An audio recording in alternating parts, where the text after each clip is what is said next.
it would be helpful for me to make some. I felt at that time that I would commit to 10 more years after, and then I felt it would be good to make a sincere, meaningful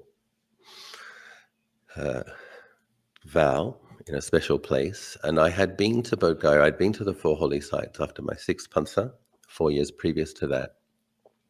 And I'd had some very nice meditation in Bodh Gaya. But I wasn't quite ready to go back for some years after my first experience in India, being a sensitive young monk that I was. But I felt like, no, I want to go back. I think I'm ready now. So I went back after my 10th rainy season retreat, and I made that vow to be a bhikkhu for 10 more years. And I began sitting longer sessions. So one of the vows I'd made was to sit before the meal and to sit after the meal and to sit again in a certain number of hours. I can't exactly remember exactly. I think it was 6 hours. I think that was my first iteration of committing to. I was also doing some of the full-length prostrations and circumambulations and chanting. But I remember one day I was, we'd been to Vulture's Peak the day before. I'd done a long session in meditating on top, and I think I got a little bit of sunstroke because I came out in the morning and I was feeling kind of nauseous. And I was thinking, I was sitting under the Bodhi tree and I had the thought, oh, go back and sleep. You're actually sick. Just go back and sleep. But then I had another thought, no, it's not about just being peaceful. It's about being consistent in effort and making more effort. You just stay here and fulfill your vow. And as I had that thought, a Bodhi leaf fell into my right palm.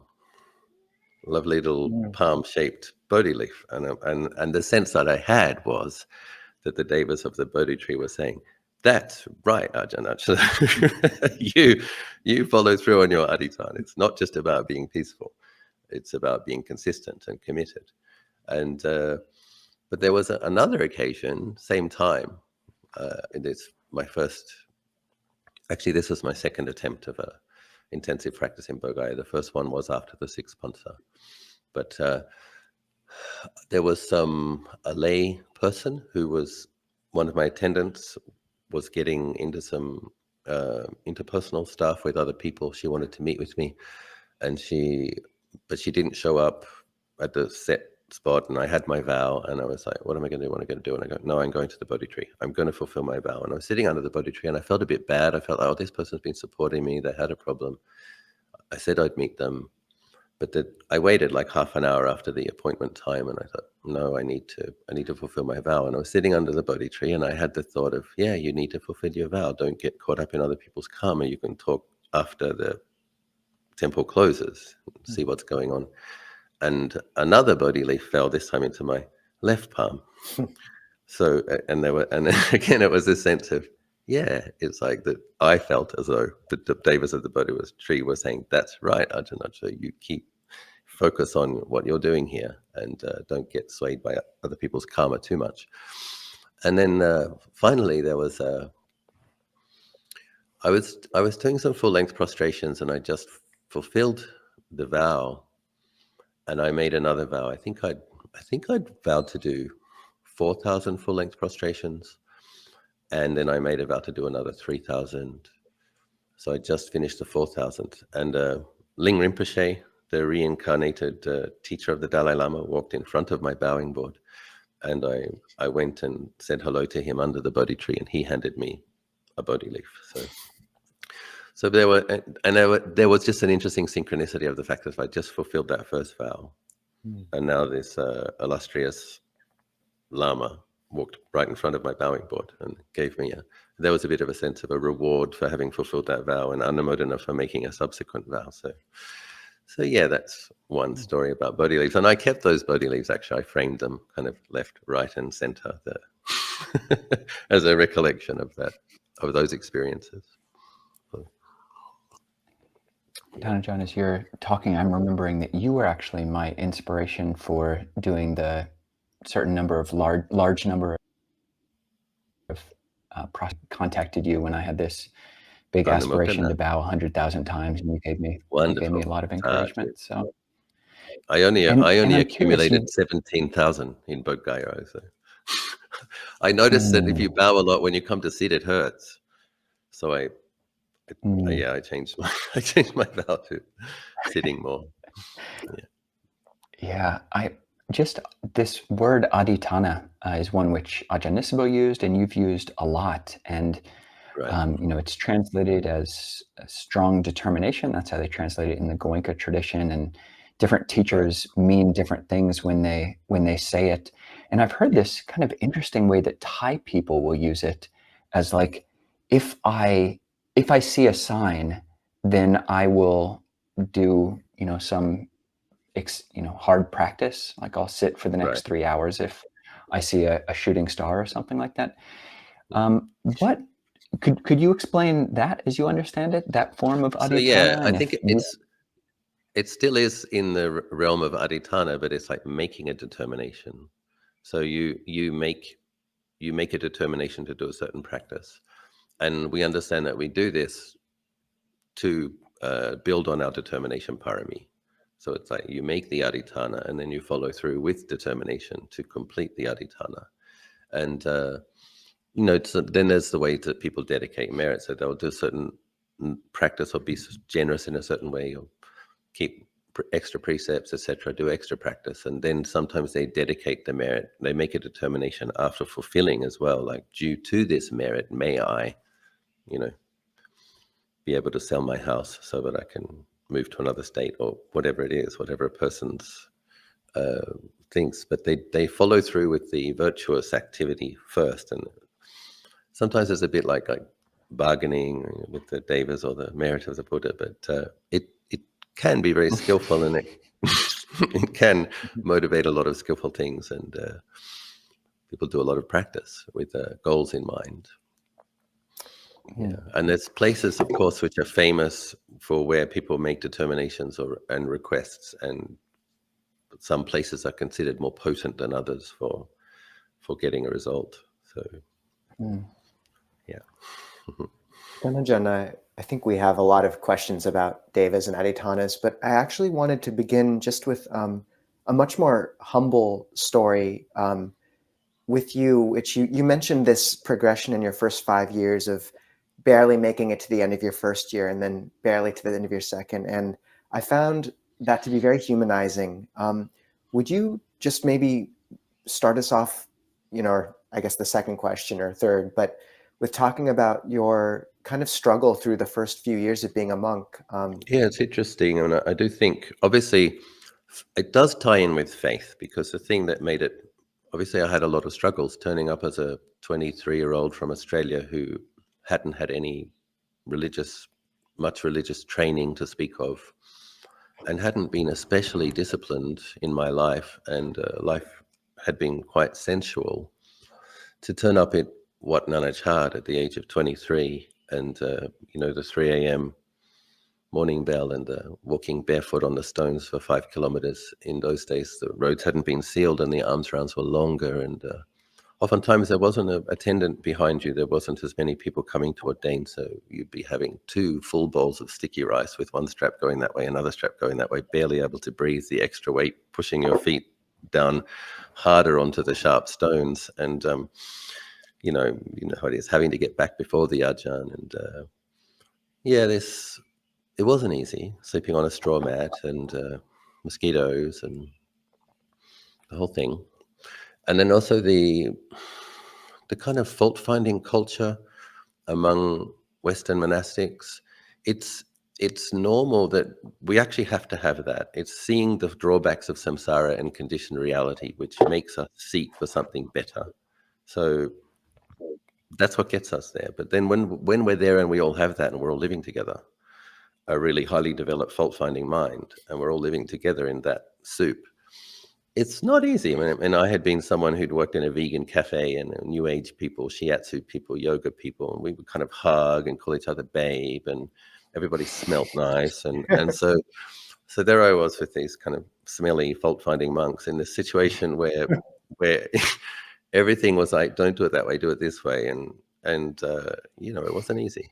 And there was nobody to hug. And Nobody was calling me babe, and I wasn't calling anyone else babe, and it's pretty dry, and there was a lot that needed to be cultivated. I mean, again, cultivating metta is another very, very important component of practice, because one has to learn how to support oneself through that process of, as Lord Buddha explains, you need to put a wet stick on a dry bank so that it dries out, so that it can catch light. But that process of the stick drying out, nobody says it's fun, you know. And I felt like I was dying, and in a way you are. Your old personality, who you've been, is dying, and you're learning how to be a monk, different conventions. And so, yeah. And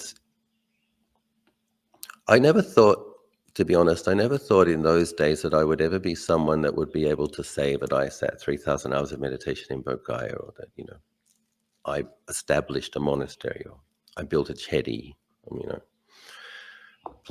supervised the planting of 30,000 trees, or the various things that one can look back on when you're in your 50s. And it really is a testament to the fact that if you stick to things sincerely and consistently, you develop a capacity to do more. And when you look back after some decades, you manage to accomplish some things, not the least of which is managing to stay in the robes for 30 years. So yeah. And it was really interesting when my adhitthana kind of petered out at Wat Marp Jan. I was like, why is my practice? I'm in a good place. I have faith in Buddha Dhamma. I love my Ajahn. Why is there no energy for practice? And then when the voice came, are you going to continue in practice? And I'm like, yeah. And then, okay, I'm going to continue. This energy came back. I'm like, boom. Oh, I wish I'd worked that out at the beginning of the rainy season. There would have been more energy for practice. So I saw then, like, the power of determination. If we have a commitment, you know, it's related to commitment. So if we're deeply committed, if we're not indulging plan B, plan C, we've deeply made that commitment with resolution, then a lot of energy becomes available. And then it was similar when I came to establish a monastery. I wanted to leave often in the first year, but I made a commitment to stay here for 3 years. And it was after 3 years that it was, okay, I can do this. But if I didn't have that 3-year commitment, I wouldn't have got through the first year. I knew it would be hard, but it was approximately 10 times harder than I thought. So it's like, it's like, well, what do you do when it's much, much harder? Than I remember having that argument with myself, kind of like, I'm just going to give up. I knew it would be hard, but it's just too hard. And I had to kind of, you know, have a dialogue with myself. It's like, okay, well, one of the things that helped me get through that period of time was understanding that hundreds of other people were happy to support the establishment of a monastery, and many of my students were happy I was staying in Thailand. And so I was reflecting on the fact that at the moment there's one miserable person, me, and there's hundreds of others who are quite happy.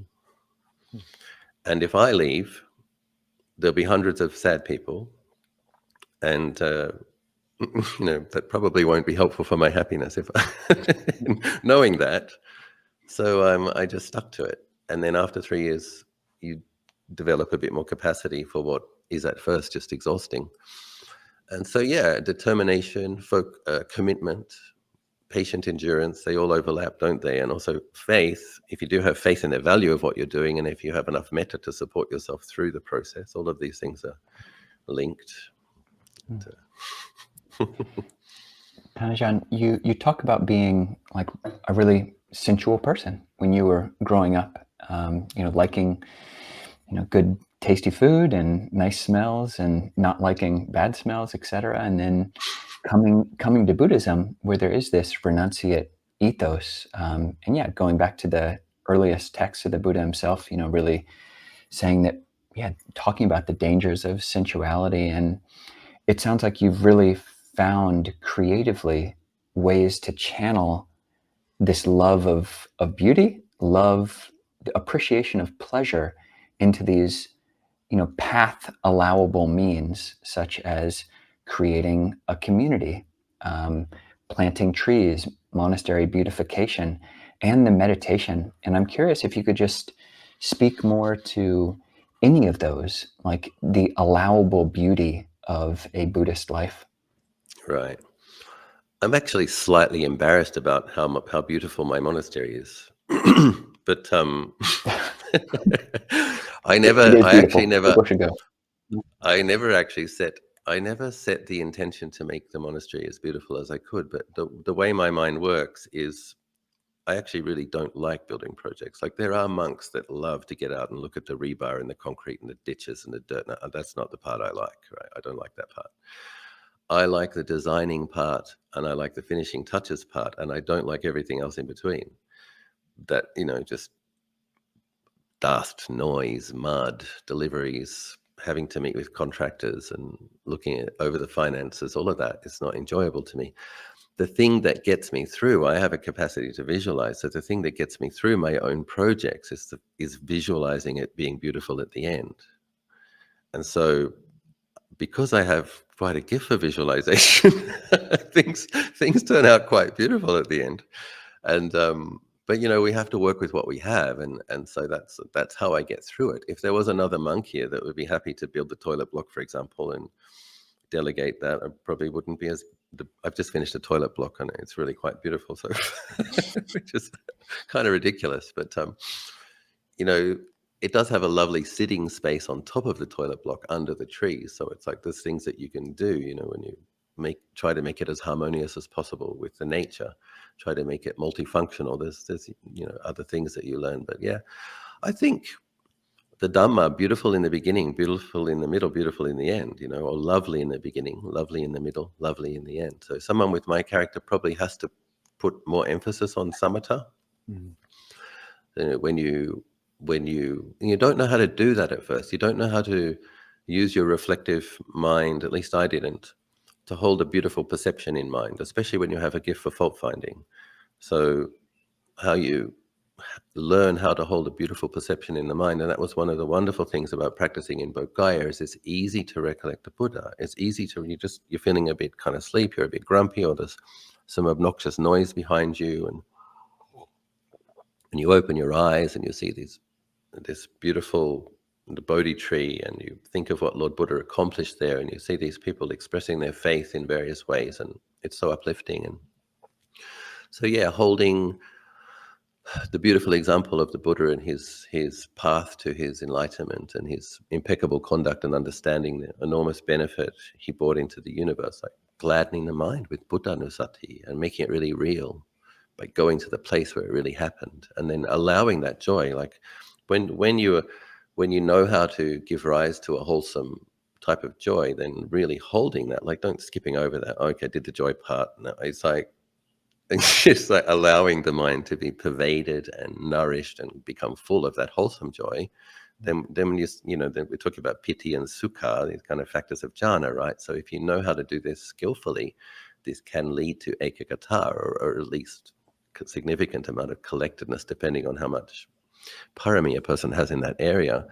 And then, yeah, for myself, the recollection of the future Buddha, of course, Maitreya, bringing to mind the example of Maitreya, the Buddha who will have the more metta than any previous Buddha, and just kind of thinking about him sometimes, what he must be like, what his example is, and incredible benefit he will bring to the universe, and things like that.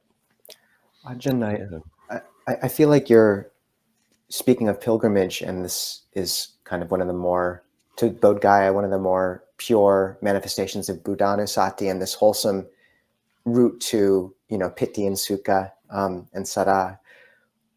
What about devanusati, recollection of devas? I feel like this is something you've spoken about a good deal. How does one practice recollection of the devas? And so I think as Buddhists in a Theravadan tradition, it's actually everywhere. It's just a matter of, do we notice it, and do we bring it into our heart? So, some people might get a bit nitpicky over whether it's sutta or whether it's commentarial, but when you have Lord Buddha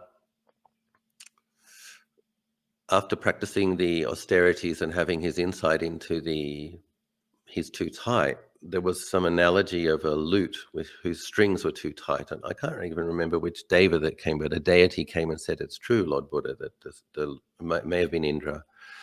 And there's the example when after his enlightenment under the Bodhi, I can't remember, one of the trees that he was sitting under in the 7 weeks after his enlightenment, where he's reflecting on the 5 spiritual powers. And is it Brahma Sahampati that comes and says, "It's true, Lord, my own passions faded under the previous Buddha, such and such." So when Brahma Sahampati makes the statement, my passions faded under such and such. So for me, I would understand that as he's basically saying he's either a Sakadagami or an Anagami, that by listening to a teaching of a Buddha, he became established in an Aryan stage. And so those examples, for whatever reason, they're just really real to me. I don't see them as metaphor. I don't see them as embellishment. I basically, when I see that, I thought, okay, cool. There's a Brahma that attained to a high level of realization under a previous Buddha, who's obviously, when you attain to a high level of realization, you would have a special regard for Buddhas. So it's not so surprising that a Brahma Deva is rejoicing in the enlightenment of the next Buddha and right there by his side. And then you have other examples of Indra. I really love Sakadevaraja. I'm a fan of Indra. And you have this example of when after the Buddha has taught the 1,000 Matthatera ascetics and they've all become arahants, and the Buddha is making his victorious return to Rajgir at the previous invitation of the king. The Indra is dancing in front of him and reciting poetry as he enters into Rajgir. And it's like there is a certain amount of love and appreciation and joy that's allowed, you know. It's like, and Indra is a really good example of that. It's like, here's this really cool deva, like dancing and reciting poetry, dressed as a Brahmin in front of the Buddha. So it's like, well, why is that? Well, it's a special accumulated parami, I would assume, that is behind being born as the king of the devas. And in a subsequent sutta, Indra had some questions, Sakadevaraja had some questions to the Buddha, and it states that he had vision of Dhamma, that Indra himself attained to a noble path. So this is, for myself, in an age which is, let's face it, quite depressing. If you turn on the news and have a look at what's happening in the world, for me to open the heart to the fact that there are thousands, tens of thousands, hundreds of thousands, possibly millions of devas who are Aryans, it really changes how you understand Buddha, Dharma, and Sangha as refuge. And if this world is going to hell in a handbasket, it's like, well, there are other worlds where there's like literally millions of Aryans, and they're not necessarily wearing robes, but they have insight. They've had insight into anicca, dukkha, anatta. They have hiriyottapa. They have conscience and shame. They have unshakable faith. And so that's just such a wonderful thing to allow into consciousness, that it's not as dismal as it looks. There's a lot of brightness out there if we allow ourselves to be cognizant of it. And for myself, I don't even have to really try to believe it. I just do believe it. And that's probably part of, you know, my past life tendencies. I don't have to try to believe that Indra exists. And if I will tell one story, one has to be careful, because I've had some of my own experiences, but as you know, we have to be careful what we say and how we say it. And it's sometimes safer to say, like, there's reasons that I don't have doubt in devas, and I'll just say that much. But one can talk about other people's experiences. So when Luang Por Biak came to our relic enshrining ceremony at Anandagiri at the end of 2019, like you do, you go off to his room and you ask him, Ajahn, anything special happen? Anything come? Like you know, those with faith who know these teachers, and so Luang Por Biak said, and I don't think you will mind me saying this, I mean, basically he is renowned for his special abilities, and nobody doubts them as far as I'm aware. So I feel okay about saying something that he said to me, something that occurred in this monastery. So we were enshrining relics into the crowns of the 4 Buddha statues on the highest level of the Chedi. And we had put in jewels. I think I can't remember, it's 7 types of jewels that you add to relics as an offering to the relics. And they were sponsors. Thais love this. Thais love offering stuff to relics and chetties, and especially if it's at the top part of the chetty. So apparently Indra came to the ceremony and manifested emanation bodies and rained down flowers, which turned to wish-fulfilling jewels as they hit the auras of all of the people who attended. Now, and Luang Por Biek said, now, if people had known that, most people wouldn't have known it. Most people would have experienced it as a feeling of rapture, or a feeling of joy, some kind of tingle in the air that you don't know what it is, but you know you feel happy. You're glad you're there. But Luang Por Biek could see that Indra had manifested emanation bodies and rained down flowers on people. And as those flowers hit people's auras, they turned to wish-fulfilling jewels. And if the people had made the wish then for the particular thing they wanted to accomplish, the chances of them accomplishing it would have been much greater. So it's just interesting. It's like, yeah, in this day and age, Indra, the king of the Devas, who supports virtue, of course he would be aware of a Arahant kind of coming to a relic enshrining ceremony in Thailand and rejoice and give a little bit of blessing to those who attended. So there's kind of a contemporary real life story of Sakadeva Raja still doing stuff with the sasana, and why wouldn't he? You know, if he attained to stream entry, and if he's I think it's the case that, is it the case? You probably know better. I seem to remember that it was Indra that composed the verse, Namo tassa bhagavato arahato sama sambuddhassa, and then the Itipiso verses. It was Indra that put his hands in Anjali and said, a good word of the Blessed One's reputation has spread as follows. He, the Blessed One, is indeed the pure one, the perfectly enlightened one. So it's like when we're reciting verses that we recite every day, well, Sakadeva Raja wrote this from his own experience, knowing that Buddha is the teacher of gods and humans. He taught him. It's like, for me, it's just everywhere and it's obvious, but we don't notice it. And well, I notice it. So. Tan Ajahn, you talk about a practice which is in the suttas, this Sankarupapati Sutta, the rebirth by aspiration,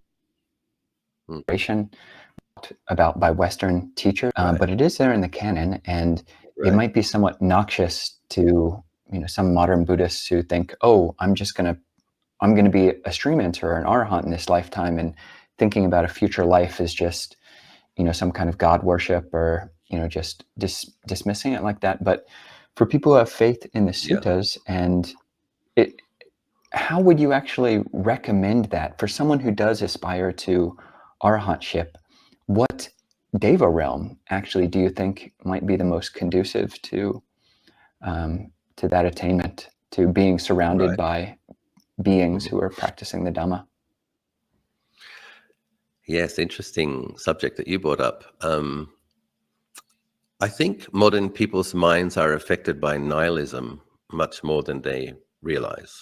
People who grew up in a very materialist culture that we grew up in.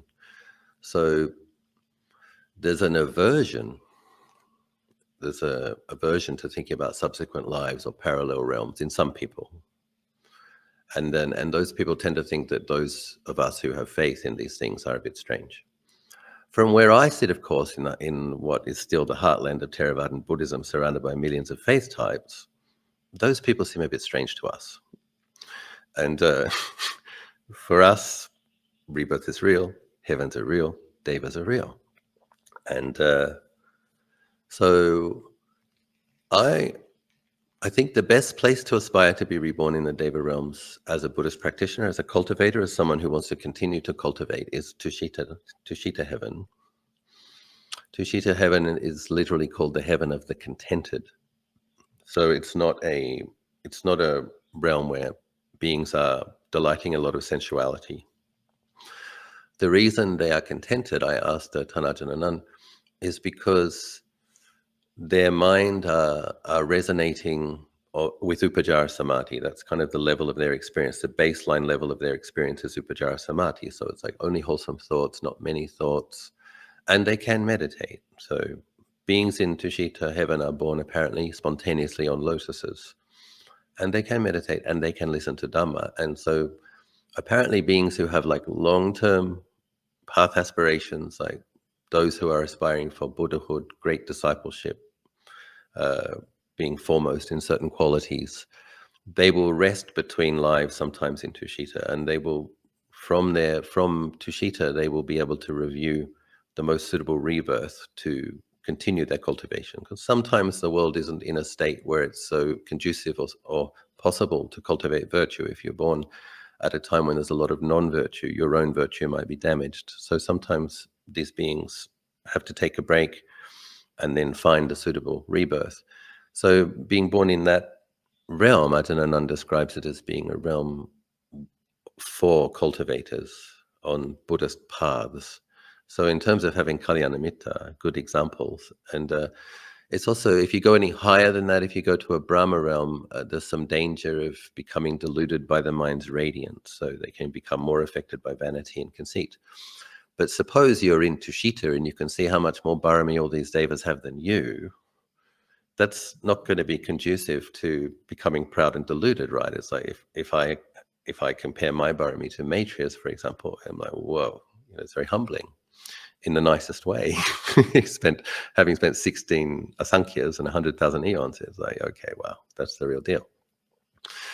But not everybody, apparently one does need quite potent merits and very strong faith, cultivated possibly for some lifetimes to be born in Tushita. It's not that easy. Is it the fourth heaven up? Chatu Maharaja, Dawatingsa Yama Tushita. Yeah. So, but apparently, Yama Devas enjoy spending time alone, meditating and chanting, and it's an easier realm. So my recommendation is for people to aspire for Tushita, to be born in the presence of great practitioners. It's like if you try to jump higher, right, but you might not make it, you may land in Yama, right? So it's like you could be born as a Yama Deva, and it's just below Tushita. And sometimes I was talking with some Malaysian students who are here at the moment about, they were saying, I don't think I have the merit. I don't think I have the merit to be born in Tushita. What should I do?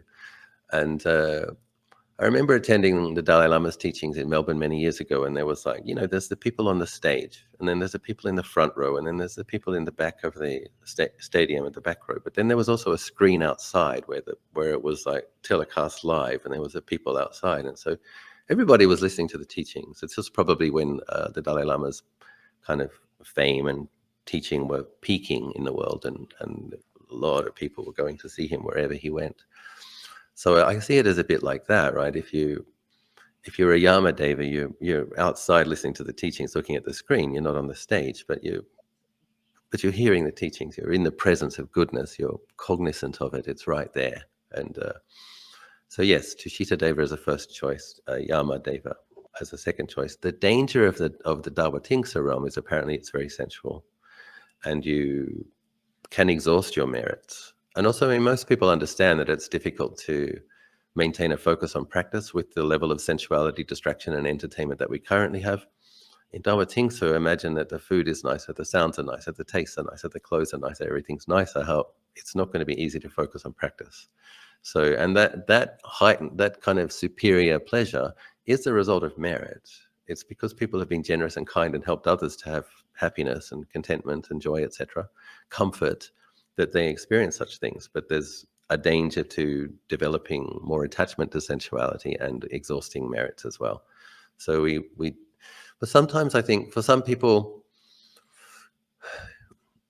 I think it is good. Yeah, I do think it is good to have a plan A. And so one thing it can stop you kind of speculating about it too much. Like, okay, that you just kind of make a decision. This is what I'm aiming for that. At the breakup of the khandhas, may I be spontaneously reborn in Tushita, if not Tushita, Yama. And then may I practice Dhamma. May I always be born in the presence of those who are practicing rightly, practicing correctly. So that's a very important part of the aspiration. And then we don't actually have to think about it much. But after you meditate, you do dedicate merit to that. What we were talking about earlier, the determining merit. Due to this merit, I sat an extra hour. May I be spontaneously reborn in Tushita amongst wise companions. One keeps doing that to kind of keep laying down the causes. That's what it does. It says in the suttas, it does explain that is what one does, is sets the aspiration. And the intention, and that nourishes the rebirth. So if a person has the accumulated merit, now this is the thing that's a bit tricky. See, it's a bit tricky because it's not just about knowing the right practices and having the best intentions and putting forth the effort. There is something to this. How long has somebody practiced? So with the person who has the view that, no, I'm going to become a Sotapanna, I'm going to become an Arahant in this life. It's not everybody actually has the accumulated merit, and the faculties aren't yet powerful enough necessarily, because it does take some lifetimes. It's a gradual training. If a person has the merit and the faculties and that's their aspiration, wonderful, may they succeed. If a person doesn't yet have the accumulated merit and power of faculties, it's still a good way to practice, because it's ripening that merit and it's ripening those faculties. But what do you do if you need a plan B and you haven't thought it through yet? It's like, suppose you're dying, you're not a stream enterer, there's a lot of pain in your body. What do you do in that moment? And if it's the two things together, isn't it? It's the present moment Dharma, practicing now for as much samadhi and as much insight as you possibly can. Okay, we all try to do that. And a sensible game plan for, suppose it doesn't come together completely in the way that I want, that you're just taking care of business. It's like, if you go to India, a simple matter of going to India, well, you take some vitamins, you take some supplements, you take some insect repellent, you take a warm sweater, you do a little bit of preparation for what you think you're likely to meet. So at the time of death is I think one of the reasons, this is talking a little bit earlier about people's nihilistic assumption. I think one of the reasons beings get born as ghosts is because they assume that when they die, that there won't be an experience left. There won't be any more experience. It's like that word dead, or they're dead, they died. And it's like, of course, to the experience of consciousness, the body dies and the mind has the next moment. And so I think it's often the case that sentient consciousness is there not feeling dead because they're still having experience. So we really need to give more attention to this and understand that the body dies and the mental continuum continues. And we need to have enough presence of mind and mindfulness to know, oh, the body died. I didn't die. There's still a feeling of I, funny enough, curiously enough. There's still experience. And so if we put some thought into at that moment, or as that moment approaches when the body is dying, one composes one's mind and goes to the next best situation. and don't expect to have a feeling of I'm dead. That it's not a feeling. Thank you, Tan Ajahn. And every day I do make the aspiration to, be reborn in a place where I can practice with diligence and care. So I appreciate you actually pointing that out to people. And speaking about Tusita Heaven, we might actually keep this live stream going for a bit longer. And if people want to jump onto Zoom early, they can, but we'll be here for a bit. You might just be hanging out in the waiting room, so to speak. And so, Tan Ajahn, speaking of bodhisattvas and Tusita Heaven, where the bodhisattva was born, the life before his rebirth as the Buddha, someone in the chat is wondering about how Mahayana bodhisattvas play a role in your practice. And yeah, I'd be curious too. I mean, where does Guanyin or Green Tara or Avalokiteshvara fit? Are they devas like any others, or are they special category of being? Yeah, so how do I relate to it? I wouldn't see a bodhisattva as a Mahayana bodhisattva or a Theravada bodhisattva. I would see a bodhisattva as a bodhisattva. And we have in the human world, the form world, during the dispensation of the Buddha, we have conventions, we have lineages, we have nikayas, but basically you have Buddhist practitioners. And for the Theravadins to embrace the existence of Maitreya is probably the easiest, because he's in the suttas. We understand it's an auspicious eon with 5 Buddhas. He's next. So that's like one that most people can take on. Other bodhisattvas, I think this also probably depends on past life imprints. Like some people just think of Kuan Yin and feel happy. They feel blessed when they think of Kuan Yin. So for me, that suggests past life practices and connections. And if a person doesn't feel that, no problem. You have Maitreya, you have Sakadeva Raja, there is other material. You have Brahma Sahampati. There is other deities that one can recollect with confidence. So for myself, bodhisattvas are bodhisattvas, but I do feel a connection with Avalokiteshvara, probably because of past karmic practices. I feel some karmic connection with Siddhikapa. So I actually went to 3 of the holy mountains that I hadn't been to in China this year. That had been on my bucket list for like literally 20 years. And I finally got to go to the other 3 holy mountains, Samantabhadras, Siddhikapas, and Manjushris. So yeah, for myself, I believe they exist. And I guess you could call them celestial bodhisattvas. And probably they have mandalas in Tushita heaven. So it's just whether or not one believes in that or not, and whether or not a practice is correct for you. For myself, I see it as Devanusati. So if you see a Mahayana bodhisattva as a deity in Tushita, some Mahayanas may say the Pure Land isn't Tushita, but Luang Por Nan says it is. What the Mahayanas refer to as Pure Lands is in the Tushita heavens. So yes, a deity in Tushita with enormous accumulated merits and beautiful qualities, who is intentionally sticking around longer for the sake of benefiting others. That's a gladdening. I remember early, I think I had these imprints for some time, because I remember when I was around that 6 panthas, I liked bodhisattvas more than I liked the Buddha. And I was asking myself, you're a Theravadan Bhikkhu, why do you like bodhisattvas more than you like the Buddha? And so I had to do some inner investigation. And having had the training, the wonderful training of Wat Nong Pah Pong with all of the going over the Vinaya rules, there's a lot of emphasis on the Vinaya Pitaka. And so it comes up again and again where the Lord Buddha does say, you foolish man, you foolish bhikkhu, and there's that sense one can get of the Buddha being quite a stern person with some fierce words to say. And I suppose I had a thought that if I was to place myself in front of the Buddha may say, you foolish man, you foolish bhikkhu, you. But then there's the stories of the bodhisattvas who stick around in samsara for the purpose of helping, especially the stubborn and slower, stupid beings. And I'm like, oh, I need some help. So the thought of having a being that you can pray to, who's going to be patient with you and kind to you, is very encouraging when you're struggling.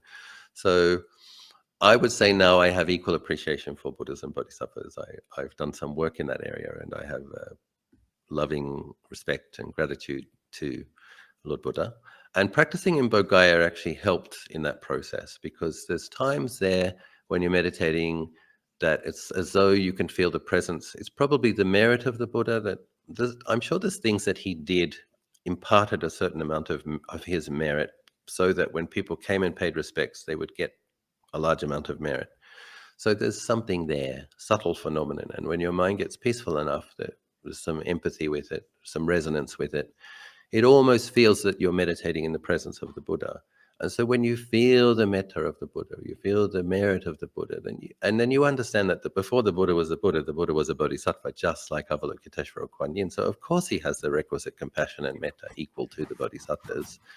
He also, on top of that, has the immaculate purity with no attachment left to anything at all, not even attachment to benefiting beings, which is the last attachment that the high-level bodhisattva practitioners have. The only attachment that they have is wanting to help others to realize what they understand to be cessation of suffering. So, Tan Ajahn, yeah, these are great answers. This next question from Katie.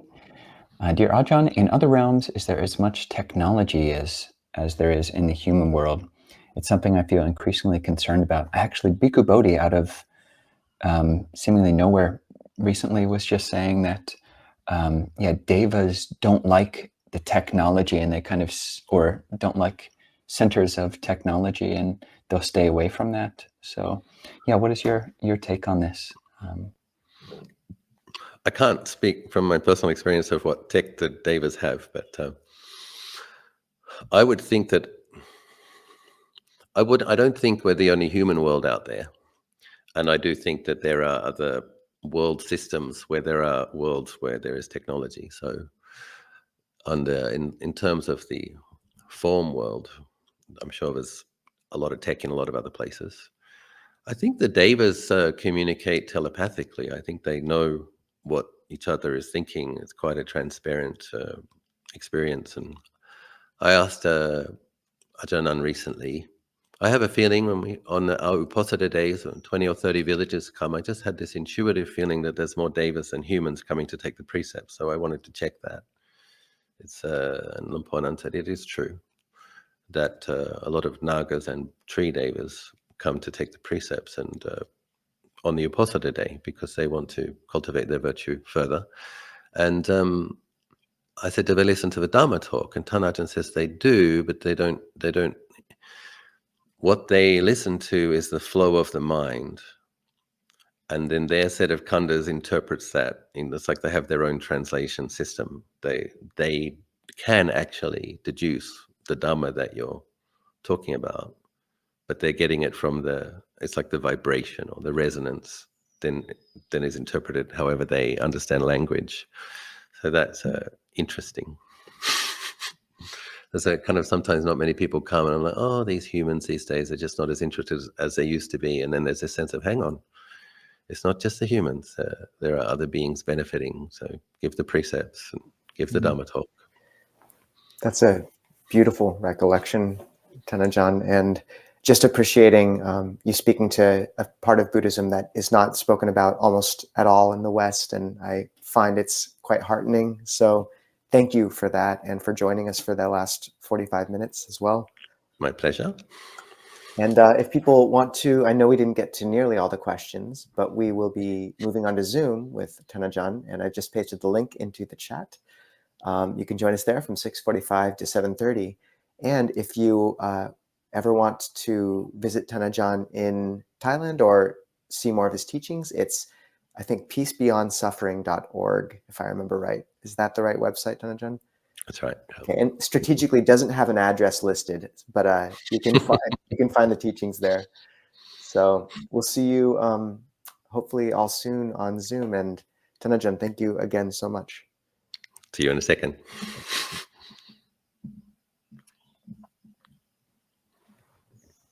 And our outro clip's not going.